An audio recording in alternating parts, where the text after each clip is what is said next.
Na mwali gani ndugu mpenzi mtazamaji wa TRC Mzulu TV and NDC. Leo hii kama kawaida tuko ndani ya viunga hivi ya shule ya sekondari Chogo. Na lengo hasa kubwa leo tufanye tusafiri umbali mrefu tufike hapa ni kuja kuhudhuria mahafali ambayo ni mahafali ya 21 yanayofanyika hapa ndani ya viunga hivi vya shule ya sekondari Chogo. Kumbuka kama bado hujasubscribe basi unaweza kuchukua simu yako janja ukaandika TRC Mzulu TV and NDC, basi utaweza kupata matangazo haya live kutokea hapa ndani ya viwanja hivi vya shule ya sekondari Chogo. Na ni mahafali kubwa ambayo imefanyika hapa ndani ya viunga hivi vya shule ya sekondari Chogo. Ni mambo mengi mazuri yameandaliwa hapa na tutakwenda kuyaona, lakini tunatarajia kutakuwa na mgeni rasmi ambaye nitakujuza ni nani ambaye atakuwepo hapa na tutamuona nini atakizungumza, lakini kuna taarifa mbalimbali zitatolewa hapa ndani ya viunga hivi vya shule ya sekondari. Na mpenzi mtazamaji wa TRC Mzulu TV utaweza kupata matangazo haya live na utaweza kujionea.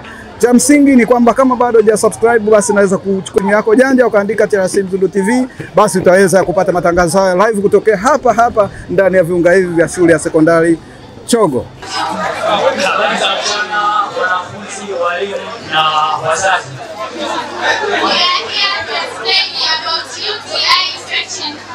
Tuko hapa kwa ajili ya kuelezea maambukizi ya UTI.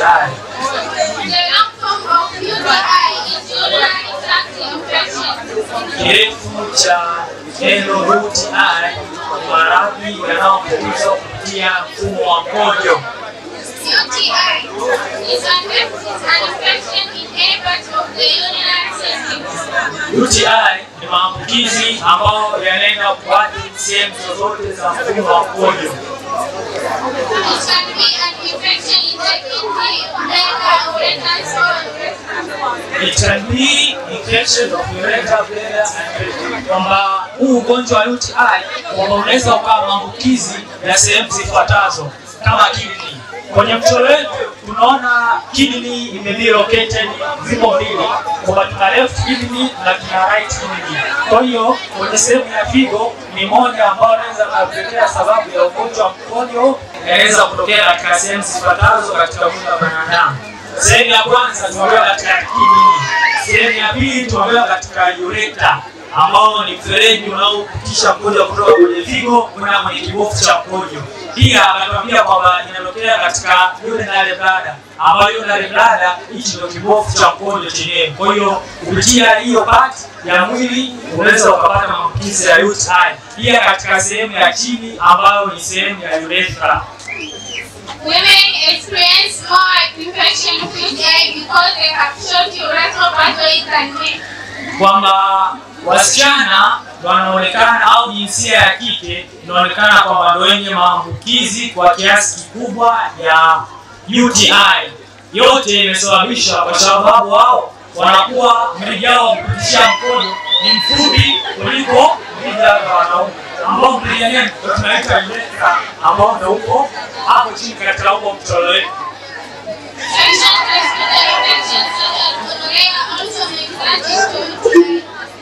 Maambukizi pia ya magonjwa ya ngono yanaweza kupelekea pia kupata maradhi ya UTI. There are several ways which UTI can be infected. Kuna njia mbalimbali ambazo UTI inaweza ikaathirika au mtu akaipata hiyo UTI. Symptoms of UTI include kuna dalili za UTI kwamba zinatambulishwa kwa fulani na maambukizi ya UTI kama zifuatazo: smelling urine, mkojo kutoa harufu, clouded urine, mkojo unakuwa na rangi ya mawingu, inability to empty bladder completely, uwezo wa kushindwa kumaliza mkojo katika kibofu cha mkojo, fatigue kwamba ni uchovu, kwa mtu anakuwa anajisikia uchovu, ni moja ya dalili ya kwamba mtu huyo ana UTI. Homa, pia miguu kukakamaa.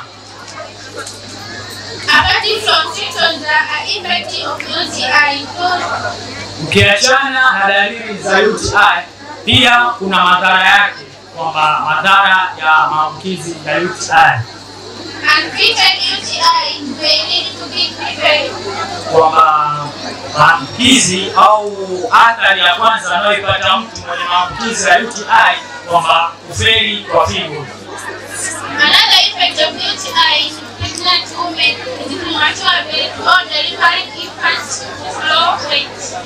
Athari nyingine ya maambukizi ya UTI kwa wale wamama wajawazito inapelekea wale watoto wao wanaenda kuwazaa kuwa wana uzito mdogo au tunasema kwa tafsiri nyingine kwamba jiti. Men may experience UTI because they have a urethral.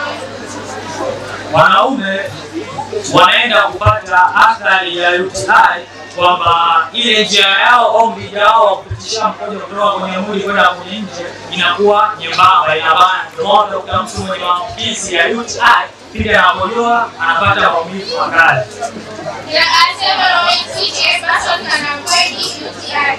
Kuachana na yote hayo, pia kuna namna ya kuepukana na haya maambukizi ya UTI. Cleaning area around the anus by wiping from back to front. Kwamba kusafisha eneo la utupu wa nyuma wa binadamu baada ya kujisaidia. This is to ensure that feces move away from the rectum. Hiyo ni kwamba inasaidia kuondoa kile kinyesi katika mrija wa mfumo wa mkojo. Absent from irresponsible sex. Pia kwamba kuto kujihusisha na ngono zembe. Another prevention is drinking enough water. This helps the body be hydrated. Nyingine kwamba njia ya kuepukana na maambukizi ya haya ya UTI kwamba kunywa maji ya kutosha, maji yaliyo safi ya kuchemshwa. Hiyo huenda kusaidia kwamba mwili kutokuwa mkavu. Patients should seek a medical. Wagonjwa wanaougua maambukizi ya UTI itabidi waombe ushauri kutoka kwa madaktari mbalimbali. Kwa mfano hapa tuna zahanati hapo ipo chini. Kwa hiyo ni vyema kwenda kumfuata daktari, yuko mama Edi pale, kwenda unamwomba ushauri, anakupa ushauri kabisa ulioko vizuri ili kuweza kujikinga na maambukizi haya ya UTI, au kwamba ushaupata sasa utafanya njia gani ili uweze kujikinga nao au kupona. Thank you for listening. Tunawashukuru kwa kusikiliza. Nikiripoti tokea hapa ndani ya viunga hivi vya shule ya sekondari Chogo iliyoko kata Kabuku ndani ya halmashauri ya wilaya Handeni. Mimi Nchisco wa TRC Mzulu TV and NBC.